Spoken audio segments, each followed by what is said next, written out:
زندگی کی گہما گہمی میں، زندگی کی چکا چون میں، سویر سے شام تک، شام سے سویر تک بھاگم بھاگ لگی تھی، تو کسی وجہ سے لمحے فرصت کے ہاتھ آ ہی گئے ہیں، تو آئیے ہم اپنا رب کتاب اللہ سے جوڑیں، قرآن سے جڑ جائیں اور اس کی تلاوت کو شعار زندگی بنا لیں۔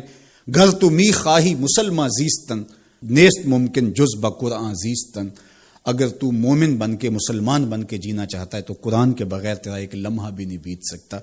تو اس کتاب کے ساتھ ہمیں وابستہ ہونا چاہیے، روزانہ 1-2 پارے خود بھی پڑھنے چاہیے اور اپنے بچوں کو بھی اس کی ترغیب دینی چاہیے۔ روزانہ ہماری صبح کا آغاز تلاوت کلام مجید سے ہو تو زندگی کتنی خوشگوار، پر نور، تاباں اور منور ہوگی۔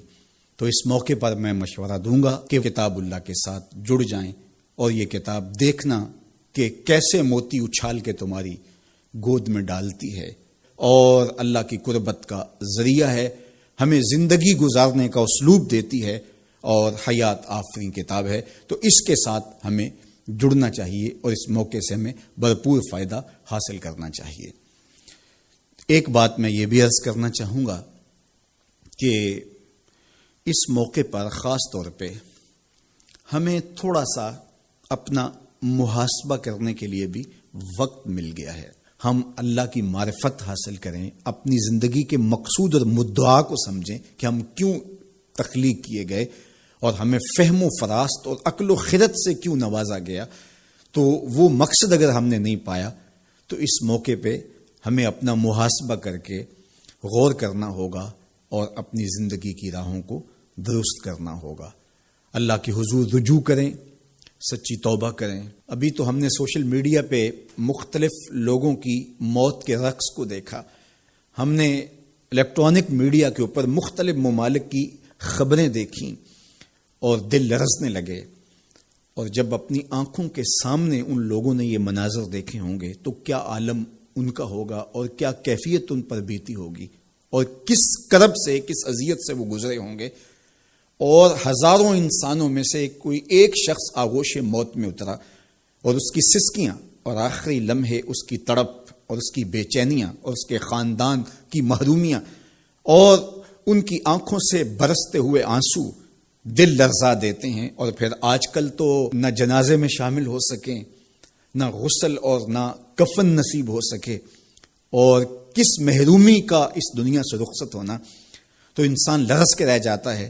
تو ذرا 2 لمحوں کے لیے تصور کر لیجئے کہ 7 ارب انسانوں کے اندر چند ہزار لوگ موت کی آغوش میں گئے، جبکہ اربوں انسان ہیں، تو چند ہزار لوگ آغوش موت میں اترے تو ہمارا وجود لرزنے لگا۔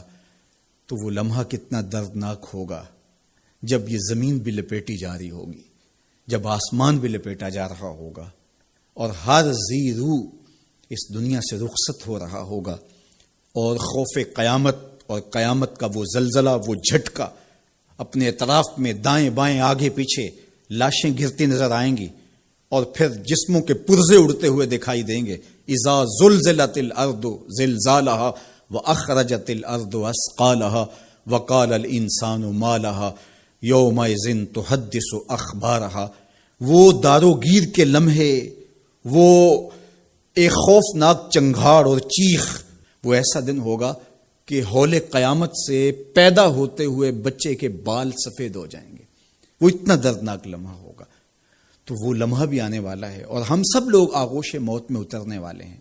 اگر اس وبا سے میں اور آپ بچ کے نکل بھی جاتے ہیں تو کیا موت سے ہم بچ پائیں گے؟ تو یہ ہمارے لیے ایک جھنجھوڑنے کا لمحہ ہے، ہمیں تنبیہ کی جا رہی ہے، یہ تازیانہ عبرت ہے ہمارے لیے، اور ہم اپنی آخرت کی بہتری کے لیے کوشش کر لیں اور دیکھیں کہ یہ لمحات زندگی کے اور یہ گھڑیاں جو آج ہمیں میسر ہیں، ایک وقت آئے گا یہ بھی میسر نہیں ہوں گی، اور اگر آج ہم نے عبرت حاصل نہ کی تو پھر سوائے ہاتھ ملنے کے کچھ نہیں ہوگا۔